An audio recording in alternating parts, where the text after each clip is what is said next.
Howdy, everyone. Kazi and Judd here, and we're into week 3 of Dragonflight. It's been a few weeks since we checked in because we've been playing a whole lot and not really spending a whole lot of time on videos, but we wanted to take a look at how the meta is shaping up for tanks. We're trying a little bit of a different format here. We've got a 19 HOV that we ran that's going to be playing in the background. While we go through the general tank stuff, we'll also kind of talk about a few tips and tricks from that dungeon. So let's go ahead and get into how the meta is shaping up. First thing I want to say about this HOV, just to begin with, right here, we're pulling the first two groups together. A lot of key levels, and what's pretty fun to do, and it doesn't really require any additional kicks, is you can actually pull all three of those groups all the way up to the dragon. There's only one more Thundercaller there. Mm-hmm. And we've actually had a lot of success doing that in other runs. We didn't do it in this one mainly because Sanguine's kind of an issue. As well as it being a 19 was maybe a little bit more scary than doing it on like a 16. Yeah, I definitely think we'd have done it even on 19 if it hadn't been for Sanguine, but just with the dragon and these pulls likes to plant and do its breath and then do the its other cast. So the crackling star. So if you aren't really careful with it and have some displacements ready, you can end up with a lot of Sanguine healing. Was kind of the main reason we split it. All right, Now, so kind of go ahead. I want to say, talking about the meta, we are noticing that you are playing a protection warrior for this Mhm. footage that we're looking at here. Yeah, that was always kind of going to be the plan. I was going to be on warrior. As we take a look though at unique tanks that are running plus 20s, it's definitely while it's definitely shaping up to be Prot Warrior as the main tank, there is a decent spread. So right now, unique tanks above are doing 20s. You have 44% Warrior, 20% Death Knight, about 10 to 12% for Paladin and Demon Hunter, and 5 to 7% for Druid and Brewmaster.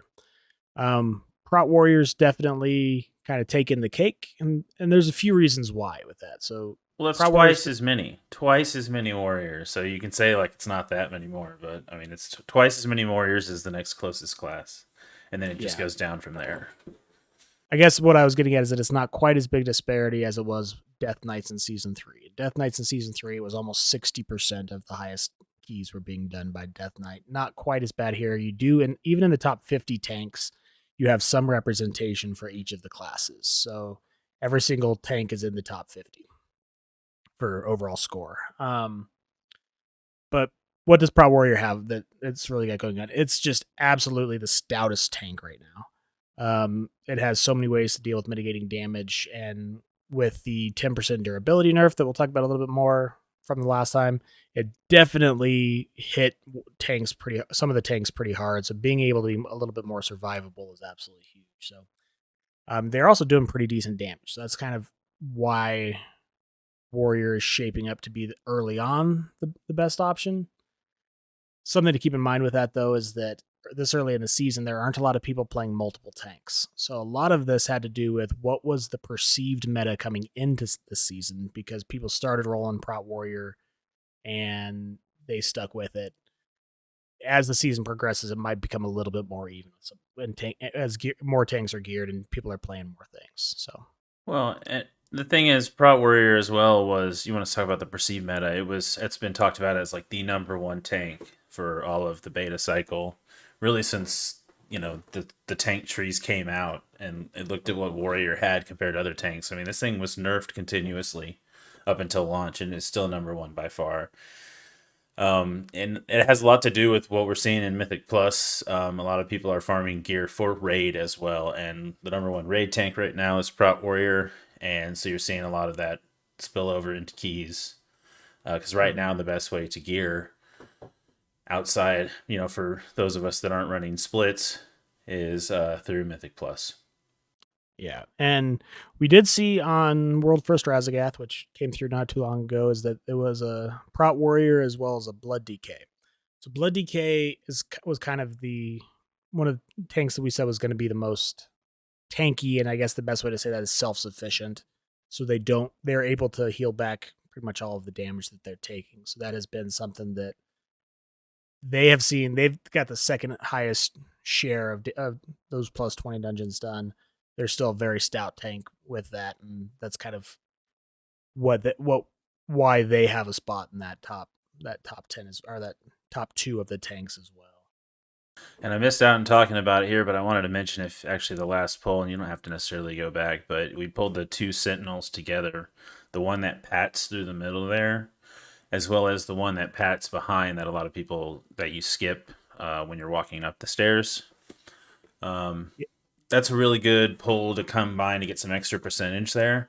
It's pretty much free. There's a pull later in which you're pulling two sentinels, so a lot of even it's pug friendly to do that as well, because teams are used to, or at least players are used to doing that, and so it's just a little bit extra percent you can buy right there, a little bit extra two target cleave in the dungeon. It's nice. Yeah, it's really inefficient to pull one of those by themselves. So, if you can get 2, that's always good.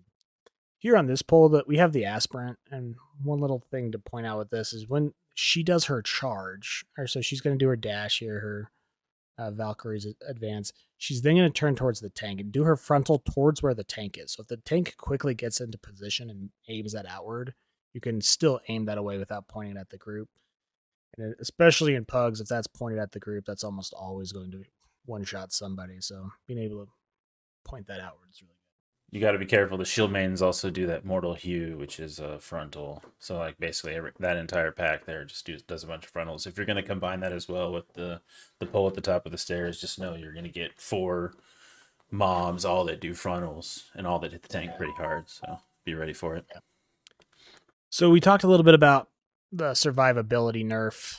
I mentioned it briefly earlier. That was kind of the last time that we really left and kind of talked about the meta was right after that survivability nerf had come in, and we didn't get a chance to test it at all in the beta because it came through after all of the beta Mythic Plus testing had been done. And I think that one of the things that is really kind of different from when we were testing these tanks on the beta is just how much tank survivability is in question in some of these keys, especially thinking about things like Temple of the Jade Serpent with some of those big tank hits, or Naku Defensive when you're getting into stuff where you have a lot of mortal strike stuff, reducing healing done. That hits stuff like the Druids and the Demon Hunters incredibly hard, and I think that that's probably why we're not seeing as many of those at the higher key levels. You're still seeing some, but they aren't as popular as they probably otherwise would have been. Yeah, and you just saw continuous nerfs just throughout the cycles. I mean, if you look at, remember the 40% change to health and monster damage, just kind of hurting those tanks that require like Demon Hunters require a lot of leech, or Paladins that, well, their healing is based off attack power based healing. So you saw those classes get hurt quite a bit. Paladins luckily had some tools with Sentinel being really strong, as well as with this amount of interrupts and utility that they can bring, as well as spell warding being available, and they just have a lot of cool tools that they can use. You're kind of seeing them sprinkled in among that tank meta, with Prot Warriors being the number 1 for sure, and Blood Decays kind of being that number 2. Vengeance, decent, but Paladins as well. You're seeing some of them sprinkled in on the leaderboards with the highest keys done as well. Just a lot of the I don't know, the tanks have some extra tools to get them out of the fact that, hey, yeah, everybody's a little bit squishier. Yeah. You're even seeing a monk or 2 in there, although not very many. Monks, unfortunately, not very well represented, and definitely took the biggest hit from all the durability. They didn't really get much to increase their defensive stats at all, really. Right. So the monk players that you're seeing at the top of the list are the people who play a ton of monk and have that muscle memory and skill really down. It's not something that's at all flavor of the month right now. If you don't know exactly what you're doing on monk, you fall over pretty quick. But so that survivability nerf at the end did kind of play a pretty big role, and I do think that is a big part of why Warrior has as big of a share as it does. It was already going to have a decent share or size of the share, but I think you have a little bit more because of that. Kind of getting into kind of the rest, or some of the other numbers that we wanted to talk about with the tank meta stuff. There's also still a very small portion of the population that's doing keys up to the plus 20 and higher range, and that's really where at the lower keys, you see the spreads being a little bit less. Right now, there's of the tanks that have completed all their 20s. If you've completed all your 20s, you're in the top 0.1%. So that's kind of the upper echelon that not a lot of people are meeting. But even only the top 3% have completed even all their 15s for the average player. So down at the plus 10 to plus 15 range, the spread of tanks is a lot less, and any one of the tanks is going to be completely viable at those lower levels. You're not hurting your group by playing the tank you want to play. As you start pushing, and even as you start pushing a little bit higher, those other tanks are viable. It's just they aren't seeing quite as much.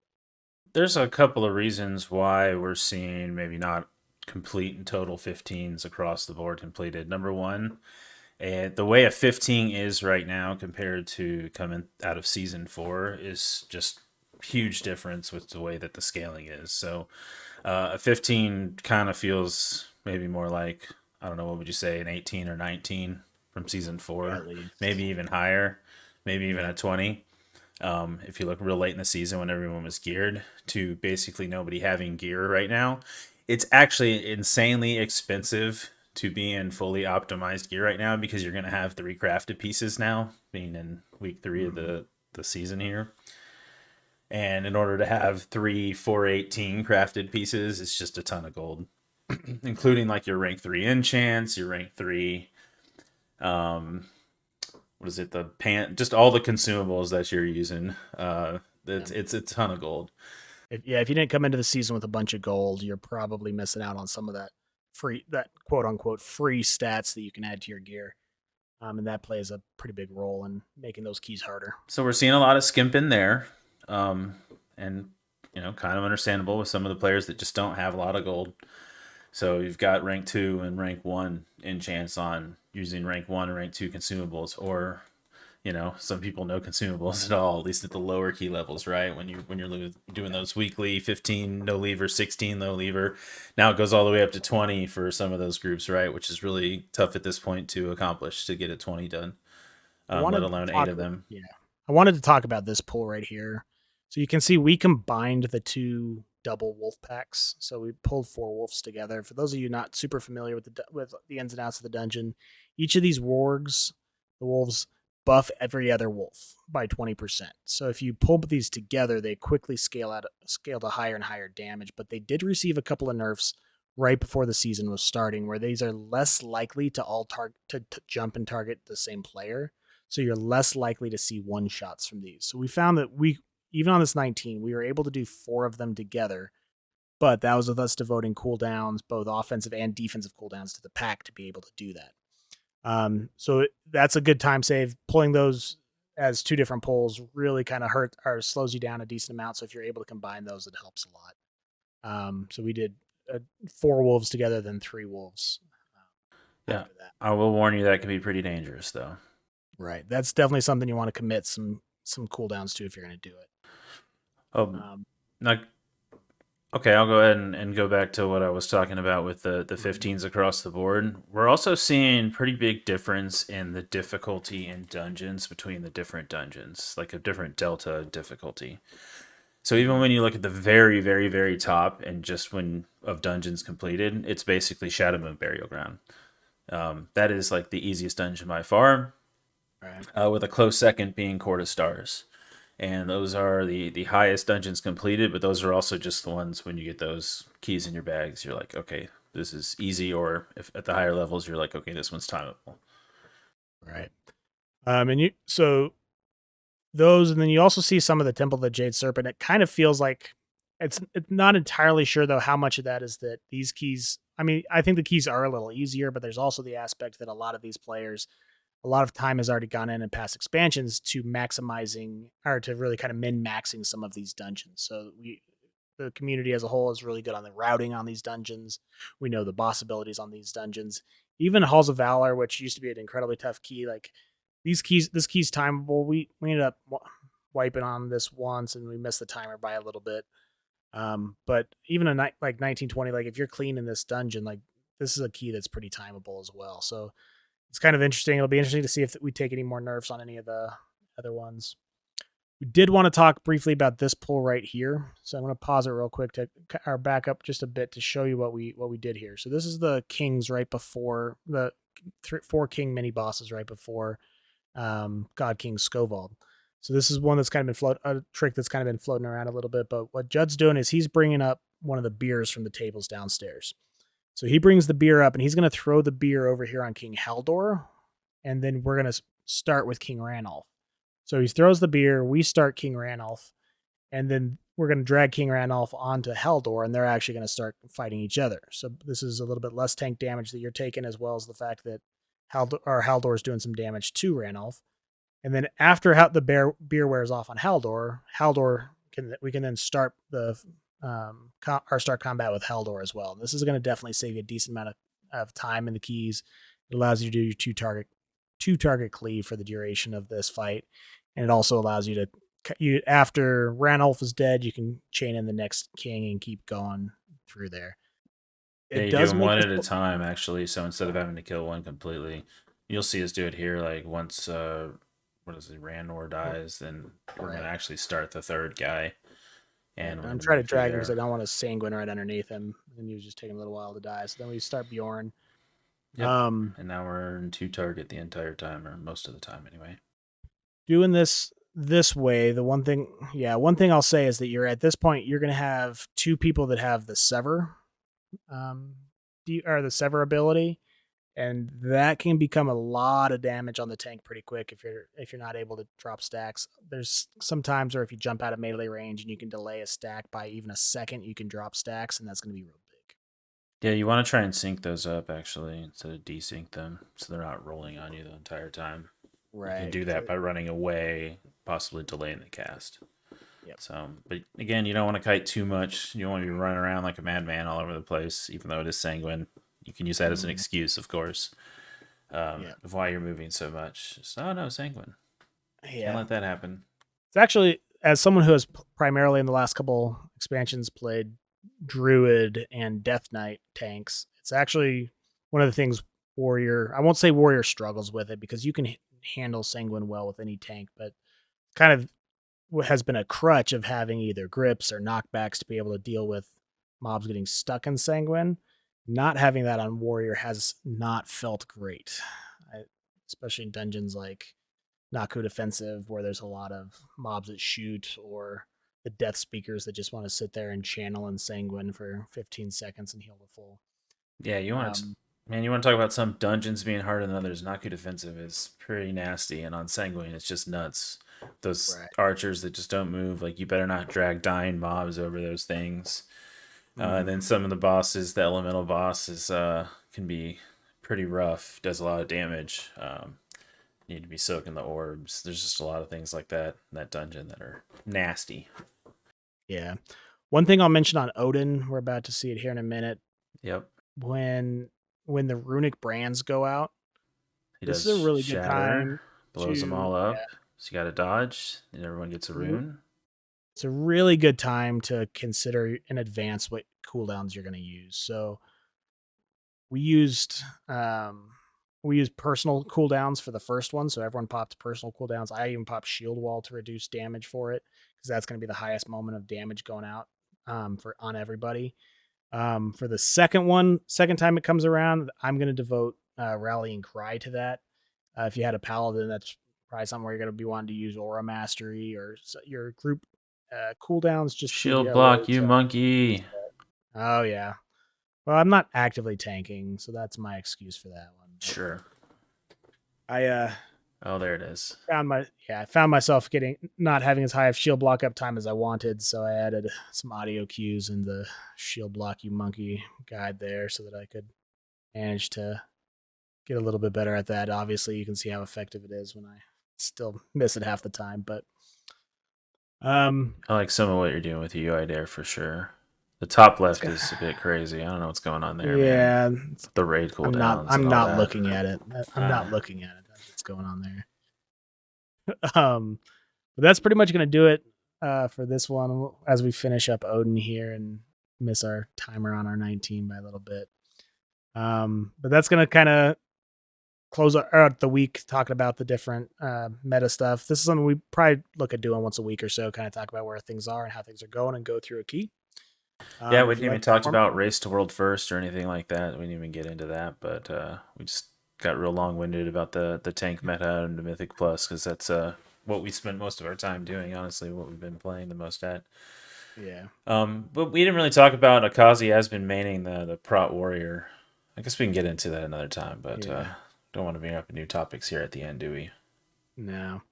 But if you like the format or if you want to see more of this kind of stuff, let us know in the comments. That way we have a good idea of how that went. Yeah, what should we call Uh, this? We don't even know. We just want to kind of talk about World of Warcraft and look at some dungeons, you know?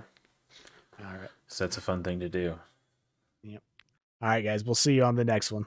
Oh my god, edit this ending. Bye.